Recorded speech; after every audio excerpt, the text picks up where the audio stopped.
Welcome to the Generic Tech Support YouTube channel. Like and subscribe for more content. So you want to install Windows emulation on your Linux Mint system, but the whole process to do it is a little confusing and you don't know how. In this video, I'm going to show you how I got you covered. You see, I started a while ago to build out a script to install Wine and all its components. This script includes the ability to install manufacturers' GPU drivers. This means regardless of whether you have an AMD, an NVIDIA, or an Intel-based graphics card, this script will install the updated drivers to go along with your Wine installation. The script will also install the 32-bit version as well as the 64-bit version of Wine, all the updates, the configuration, Wine tricks, and install the actual key to allow you to install games. This script also installs the C++ VS redistributables from Microsoft. And finally, the script will install Lutris, upgrade Lutris to the latest version, and then install and configure the Flatpak repository for bottles, including FlatSeal, which is a modification tool used to configure the backend configuration in GUI for bottles. Finally, it will set all the Win32 variables for the configuration, including the DirectX configuration needed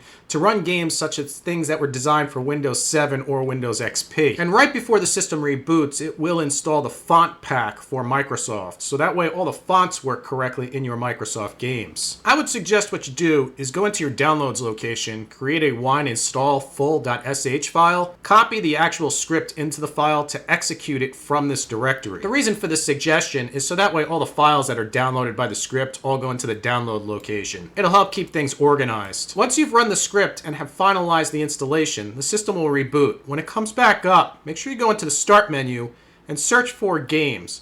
This will be a new location that'll be created by the installation of the Lutris and the Bottles packages. I would suggest you start with Lutris and just click on it to launch the application. Once the application is launched, go to the menu and select the menu and go to Preferences. Under Updates, go to where your Wine version is. Now, when you first run this application, this will indicate that you're missing the Wine GE 8-26 package. You'll have to click to download. You'll also want to check for Lutris updates to the runtimes, and then also download any missing media if there is any available. At that point, the system is updated and will be able to run any kind of Wine-based game designed for Windows XP or Windows 7. Keep in mind that during your installation process, you may have to download additional sources. That may become a requirement. You may also need additional runners.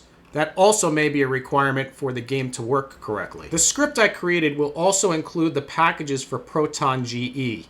So once Lutris is installed, proton-Ge will automatically download and update the Lutris configuration. proton-Ge is the open source version of the open source application that you would find in the Steam client. This gives you the ability to run emulated Windows-based games in Lutris under the Proton configuration. Once you have your packages configured, your runners configured, at that point you could close out of here and you're going to want to click the three buttons here again and do Add Games. A special important note is that while Lutris works great for executables, it will not run CDs, meaning that if your game is an ISO-based image and requires access to the CD-ROM drive, Lutris has a problem and will not see the CD-ROM drive to run the executable to run the game.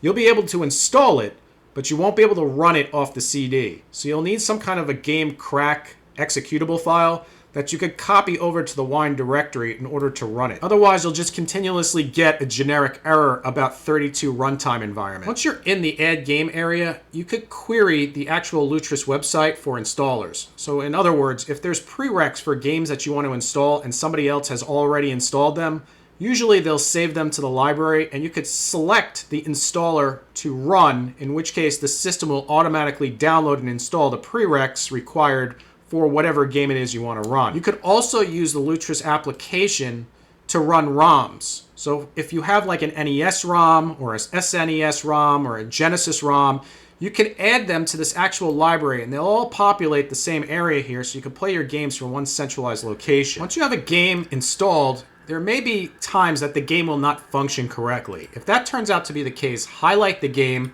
right-click on it, and choose Configure. Once you're in the configuration option, under Game Info, you'll see Runner. If you select the runner, you'll see options as to how you want to run the actual game. You'll notice that in my configuration, I have the option to select DOSBox, meaning that I can run DOS games inside of my Lutris configuration on my Linux box. When you use Lutris to run your DOS-based games, the config is auto-saved, so you don't have to constantly mount the drive or reconfigure it in order to launch the game. Other tabs exist inside of this configuration, such as the location of the executable, the runner options, whether or not you want to use the Wine version here or you want to use the GE Proton version. Again, that's the Proton open source version that would typically be found in like Steam or even in the Electronic Arts Epic game system. At times, you may have to screw with the GE versus the Wine to make sure that one or the other works. Once you have it figured out, just choose Save. The final tab you're going to see here is System Options, and you could choose or prefer specific libraries or CPU restrictions or additional configurations, including locale. Locale is typically just location and language. You'll notice that under each one of these tabs, you'll have advanced options. Advanced options will give you, as it states, advanced options that have to do with each individual tab. Not all tabs have advanced options. Once you have everything downloaded on this particular application, you're going to want to save it and close out of your configuration. Select Start, go back to Games, and choose Bottles. It's common for Bottles to start off in offline mode. It'll eventually connect. Choose Next a bunch of times and choose Continue when you get to the end. The system will download or check for any available updates. Once it's finished, you could start using Bottles. Once your access into Bottles shows the library location or the Bottles location, choose the menu option and choose Preferences. I would suggest you show the update date on the actual application. It'll make it easier to keep track of whether or not the system is pending updates for the Bottles application. Next, choose the tab for runners. Bottles uses a similar configuration as Lutris. However, Bottles tends to work better for applications versus games. That said, you will still need to download the runners individually on this application as well as on the Lutris application. To do that, select proton-Ge. Find the proton-Ge, which is the latest version, and click the download option. Wait for the installation to complete before continuing on. Once the installation is complete, you could hit the caret to minimize the actual proton-Ge location. Next, select the caret next to Wine-Ge. This will expand it. Choose the 8-26 version and click Download and Install. Special note, if you're running League of Legends, the 8-27 LOL stands for League of Legends. That's specific to that game. Once the installation completes, hit the caret to minimize this. Since we have Lutris installed, there's no reason to install the Lutris plugin in Bottles. Frankly, the Lutris plugin for Bottles is outdated, so you'd be better off running Lutris as a standalone application. In some gaming or application instances, Cafe may be required. If that's the case, choose the caret, select the latest version, and choose Download and Install. Once the installation completes, you can minimize this as well.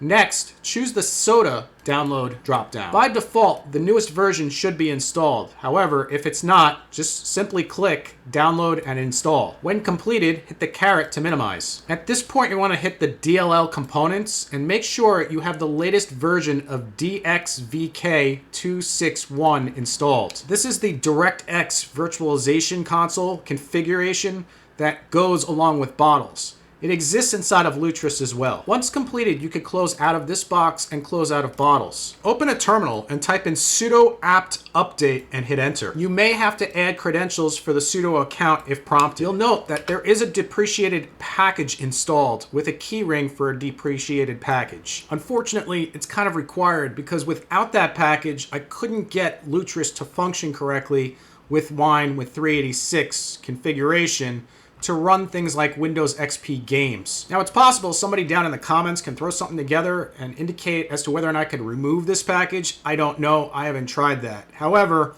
I know that without it, I can't get Lutris to run Windows XP-based games. Once you've finished doing the update, as we can see, there is one upgrade available. So what we're going to do is we're going to do the up arrow to bring back up the sudo-apt update, delete 4 characters, and then change that to grade and hit enter. At this point, Lutris, Bottles, and Wine are installed and configured to run both x86 and x64 packages. Something extremely important to keep in mind. I currently only have one game installed on this system. With Wine, the emulators, all the configuration, all the updates, all the packages installed, it takes roughly 25 gigs of drive space. The game itself currently installed is only 886 megs. That means there's over 25 gigs of configuration files to play less than 1 gig of a game. So while this isn't a solution for me, and I'll continue to emulate my Windows XP system for my games off of VMware, it may be useful for somebody else that's interested in installing Wine, the configuration, and seeing how it works. So with that said, let me know down in the comments. Do you think it's worth 25 gigs to play games on this? Or does it make more sense just to install Windows 7 or Windows XP in a VM? Because keep in mind, Windows XP on a VM running the same game takes roughly 6 gigs of drive space, or about 19 gigs in savings. Hopefully somebody finds this helpful. Throw something down in the comments, let me know how it works out for you. And as always, like and subscribe for more videos.